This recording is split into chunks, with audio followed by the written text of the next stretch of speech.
الحمد للہ رب العالمین والعاقبۃ للمتقین والصلاة والسلام علی سید الانبیاء والمرسلین اما بعد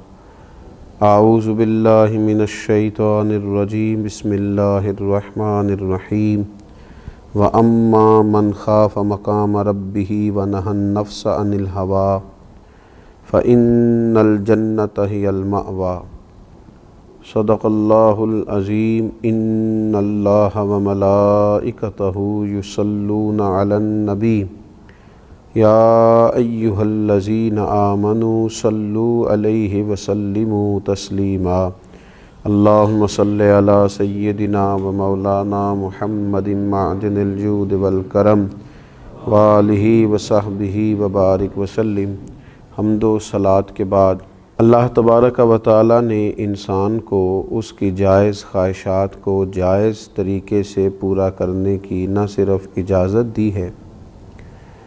بلکہ اس کی تعریف بھی فرمائی ہے اور ایسے کاموں پر اجر کا بھی اعلان فرمایا ہے۔ اگر کوئی شخص جائز کمائی کماتا ہے، جائز ذرائع رزق کمانے کے حاصل کرتا ہے تو اس کی تعریف کی گئی ہے۔ کوئی نکاح کرتا ہے تو اس کی اسلام نے نہ صرف یہ کہ تعریف کی بلکہ اس کی اللہ تبارک و تعالیٰ نے اس رشتے کو اپنی نشانیوں میں سے ایک نشانی قرار دیا۔ خواہشات کو جائز طریقے سے پورا کرنا اور جائز طریقے سے اپنی ضروریات کا حصول کرنا، دین اس کی بہت زیادہ سپورٹ کرتا ہے اور ایسے لوگوں کی تعریف کرتا ہے اور ایسے لوگوں کی حمایت کرتا ہے۔ لیکن جائز ناجائز کی پرواہ کیے بغیر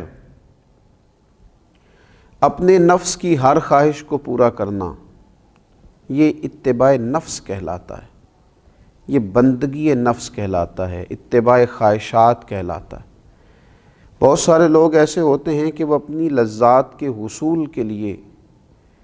بغیر کوئی پرواہ کیے، بغیر کسی چیز کو جانچے، بغیر حلال و حرام کی تمیز کیے وہ دوڑے چلے جاتے ہیں اور اس قدر زیادہ اپنی خواہشات کی پیروی کرتے ہیں کہ یہ ان کا اتنا بڑا روحانی مسئلہ بن جاتا ہے کہ وہ ان کے دیگر تمام معاملات کو متاثر کرتا ہے۔ جب وہ اپنے نفس کی بیجا خواہشات کی تکمیل کرتے ہیں تو عبادت کی لذت ان سے رخصت ہو جاتی ہے، تلاوت قرآن مجید کا ذوق ان سے چلا جاتا ہے، اللہ تبارک و تعالیٰ کی راہ میں خرچ کر کے جو انہیں قلبی اطمینان حاصل ہونا ہوتا ہے وہ ان سے رخصت ہو جاتا ہے۔ دوسروں پر اثار کر کے جو انہوں نے اپنی روح کو تازگی دینا ہوتی تھی وہ سارا کچھ اپنے اوپر ہی وہ صرف کرتے ہیں۔ تو یہ خواہشات کے پیچھے لگ جانا، ایک خواہش کے بعد دوسری خواہش، دوسری کے بعد تیسری خواہش، کھانے کی خواہش، پینے کی خواہش، اچھے سے اچھا لباس پہننے کی خواہش، یہ خواہشات ہیں جو انسان کو لذات میں مبتلا کر دیتی۔ اور نبی اکرم صلی اللہ تعالیٰ علیہ وآلہ وسلم نے فرمایا، اللہ تبارک و تعالیٰ نے دوزخ کو خواہشات سے ڈھانپ دیا اور جنت کو مشکلات سے ڈھانپ دیا۔ جو چیزیں ظاہری طور پر تھوڑی انسان کے لیے مشکل محسوس ہوتی ہیں وہی تو رستہ ہے جو اسے جنت میں لے جائے گا۔ میں کہہ چکا ہوں کہ جائز طریقے سے اپنی خواہش کو پورا کرنا یہ برا نہیں ہے، یہ مذموم نہیں ہے، اس کی مذمت نہیں کی گئی، لیکن جائز ناجائز کی پرواہ کیے بغیر اور ہر وقت کوئی نہ کوئی نئی سے نئی خواہش پیدا کرنا، ہمارے صوفیاء کرام فرماتے ہیں نفس ایک بچے کی طرح ہے، اگر تم اس کی ایک خواہش پوری کرو گے تو یہ دوسری کا مطالبہ کرے گا، دوسری پوری کرو گے تو تیسری کا مطالبہ کرے گا، یہاں تک کہ اس کی عادت بگڑ جائے گی، اس کا مزاج بگڑ جائے گا، یہ ایک ضدی بچے کی طرح ہو جائے گا، یہ تم سے روز ایک نئی چیز کا مطالبہ کرے گا۔ لہٰذا اپنے نفس کی خواہشات کو اس بات کا پابند کیا جائے کہ یہ چیز تیرے لیے جائز ہے اور یہ تیرے لیے ناجائز ہے، اور جائز چیزوں کو بھی استعمال کرنے کی حد بیان کی گئی۔ کھانا آپ کو کھانا ہے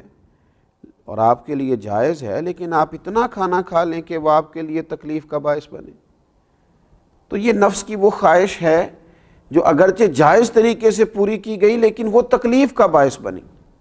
آپ کو سونا ہے، آرام کرنا ہے، لیکن آپ اس طرح سوئیں کہ آپ کی نماز کا وقت ہی اس میں سے گزر جائے، تو اتباع نفس کر لینا اور خواہشات نفس ہی کے پیچھے بھاگنا. اور بعض لوگ اس قدر زیادہ عادی ہو گئے، اتنے عادی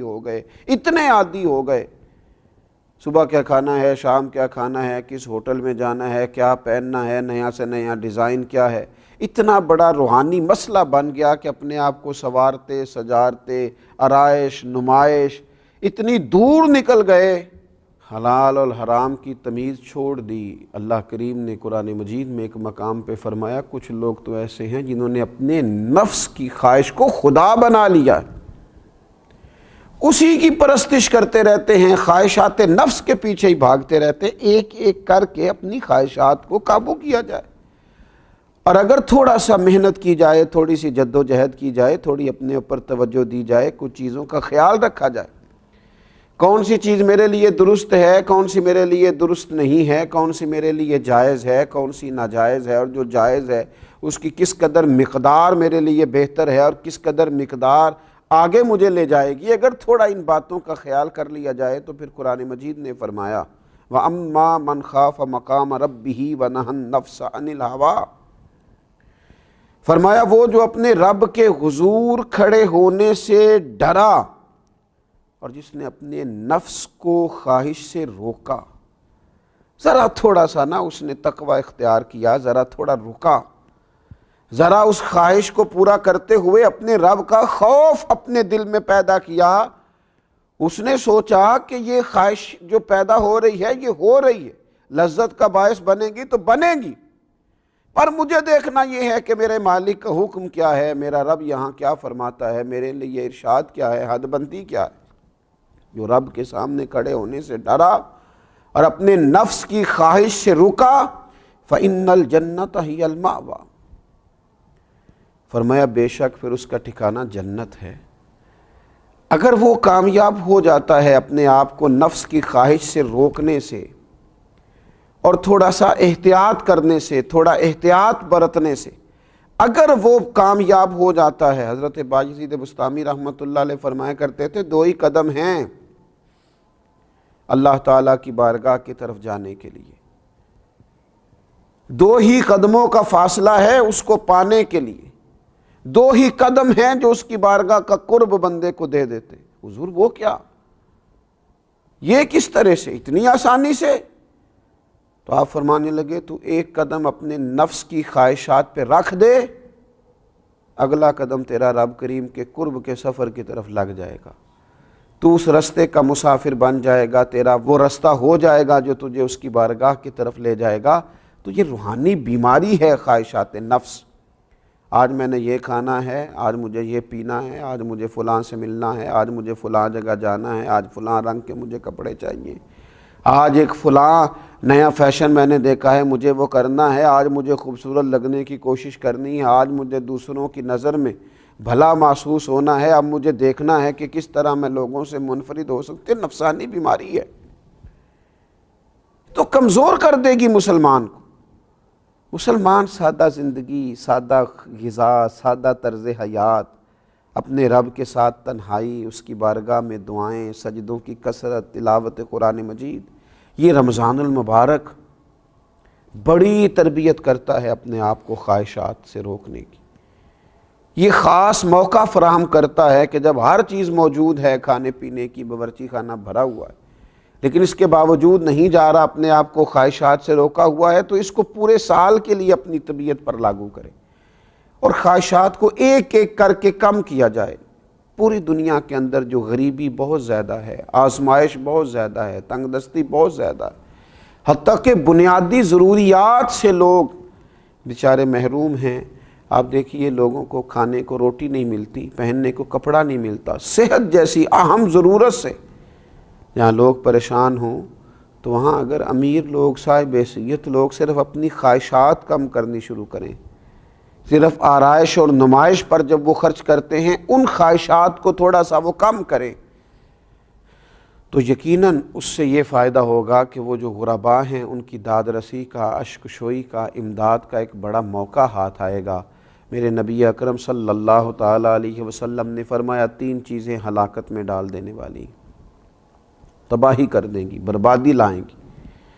3 چیزیں ہلاکت میں ڈالنے والی ہیں. ایک تو حضور نے فرمایا ہرس اور طمع میں گم ہو جانا، ہر وقت مال دولت کی ہرس لالچ پوری طرح گم ہو جانا ہلاک کر دے گا بندے کو۔ اور دوسرا نبی پاک علیہ الصلوۃ والسلام نے فرمایا اپنے آپ پر فخر کرنا، خود ہی اپنی کو شان بنا لینا، اپنے آپ پر ہی ناز کرتے رہنا، اپنا آپ ہی دکھاتے رہنا، یہ تباہی ہے، بربادی ہے، ہلاکت کا سامان ہے۔ اور تیسرا نبی پاک علیہ السلام نے فرمایا نفسانی خواہشات کی پیروی کرنا، ہلاک کر دیں گے یہ تین چیزیں انسان کو۔ انسان غور کرے کہ وہ رب کی بندگی کتنی کرتا ہے اور خواہشات نفس کے پیچھے کتنا بھاگتا ہے۔ اللہ رمضان کی برکتوں کا صدقہ ہمیں اپنے نفس کی خواہشات کو قابو کرنے کی اور اللہ تبارک و تعالیٰ کی بارگاہ کی بندگی کی توفیق عطا فرمائے۔ وما علینا الا البلاغ۔